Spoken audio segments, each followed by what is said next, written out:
بسم الله الرحمن الرحيم اقرأ باسم ربك الذي خلق خلق الإنسان من علق اقرأ وربك الأكرم الذي علم بالقلم علم الإنسان ما لم يعلم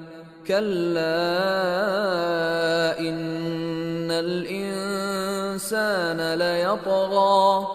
أن رآه استغنى إن إلى ربك الرجعى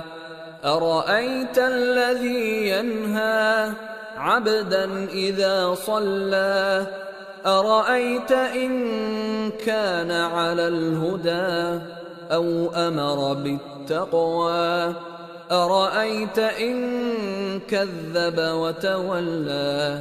ألم يعلم بأن الله يرى كلا لئن لم ينته لنسفعا بالناصية ناصية كاذبة خاطئة فليدع ناديه